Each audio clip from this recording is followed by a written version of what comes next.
Ni hao, salut à tous, j'espère que vous allez bien. Aujourd'hui, nous allons parler de la responsabilité, de notre responsabilité en tant que professeur lorsque l'on enseigne des choses qui me semblent un petit peu dangereuses.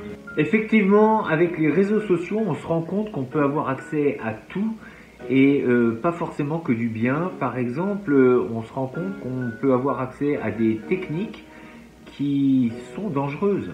Et quand on ne sait pas encadrer, eh bien, qu'est-ce que ça peut donner s'il y a des individus qui veulent tester un petit peu ces choses-là?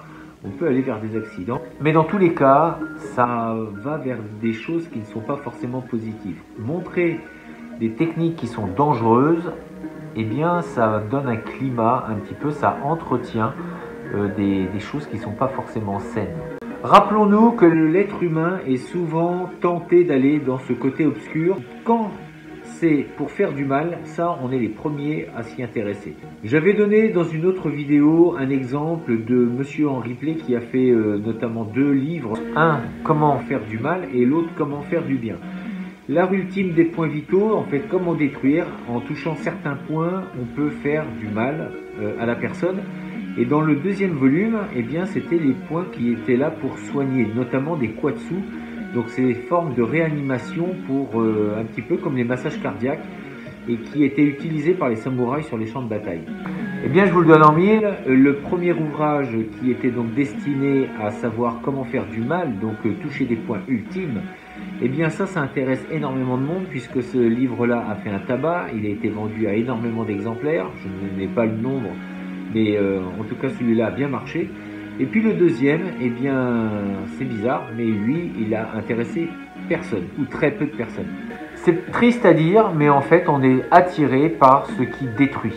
Savoir que l'on peut tuer quelqu'un en touchant 2 ou 3 points, alors ça fait vraiment plaisir, ça donne envie d'acheter. On a envie de savoir ce qu'on peut faire, ce qu'on est capable de faire comme malheur et comme mal aux autres.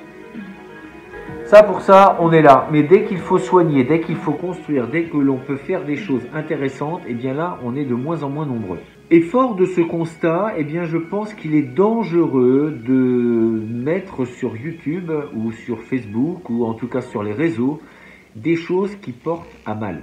Parce que la plupart des gens ne sont pas encadrés par un professeur, donc ils vont avoir accès à cette connaissance.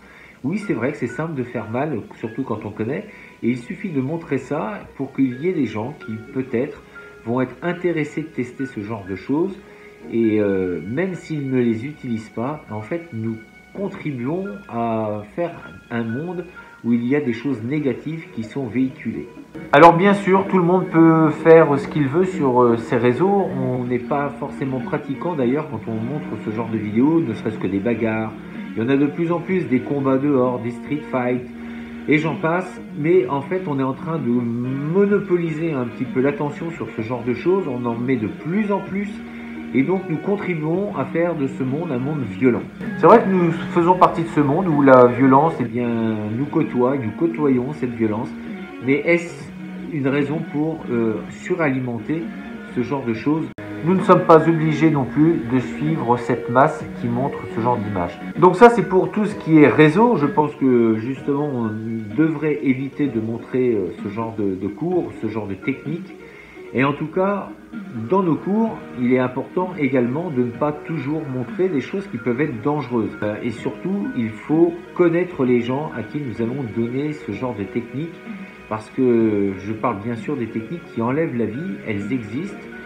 Et c'est pas si compliqué que ça, on s'en rend compte quand on pratique. Et d'ailleurs, c'est une des raisons qui fait que les arts martiaux sont longs aussi à étudier parce que on ne peut pas tout donner. Et avant de donner les choses justement dangereuses, des secrets, des pseudo-secrets, mais en tout cas des secrets, on peut le dire, on va pas donner ça aux gens qui viennent d'arriver parce que c'est dangereux tout simplement et qu'il faut être sûr de l'état psychologique des gens à qui nous allons donner ce genre de connaissances. Nous avons une responsabilité dans ce monde. Autour de nous, nous avons une responsabilité. Si nous sommes tous pratiquants d'art martial et que nous donnons des cours, alors nous devons essayer de transmettre de belles choses parce que si nous avons, nous, un esprit agressif et malsain et tourné vers la violence, eh bien il est évident que nous allons transmettre ces idées à nos élèves. L'art martial ne sert pas à ramener des médailles sur un champ de bataille, il n'y a pas de médaille, donc on n'est pas là pour savoir si on est les plus forts ou les moins forts. Nous sommes là pour progresser, faire progresser les autres si nous sommes professeurs et essayer du mieux que l'on peut de faire en sorte que ce monde soit meilleur.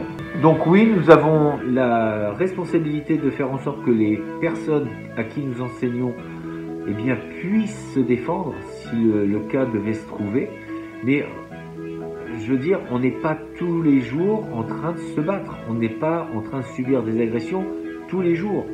Donc oui, s'entraîner à fond vraiment, mais il faut qu'il y ait un message derrière de paix et de bienveillance et de faire en sorte que tout se passe bien. Nous pouvons éviter les combats, nous pouvons à travers la diplomatie, et ça aussi c'est d'avoir un esprit guerrier, c'est de tout faire pour qu'il n'y ait pas cette violence et de construire des choses positives autour de nous pour que les choses se passent le mieux possible. Et malheureusement, si bien sûr on devait passer à l'action, eh bien oui, il faut savoir le faire, c'est une évidence.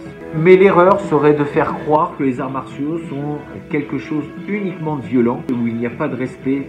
Quelquefois on voit ça malheureusement dans les compétitions, on voit des gens brailler une fois qu'ils ont gagné, c'est indécent, c'est vulgaire, et oui c'est vrai, c'est bien d'avoir gagné, mais il y a le combattant qui est en face, qui est à respecter également, c'est une personne, et on n'a pas à l'insulter.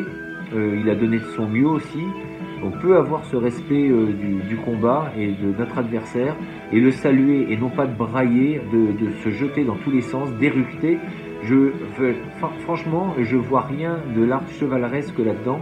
Il y a vraiment quelque chose de vulgaire et qui est dérangeant. Un petit peu même comme dans les sports, quels que soient les sports d'ailleurs, où les gens se mettent à brailler à chaque victoire.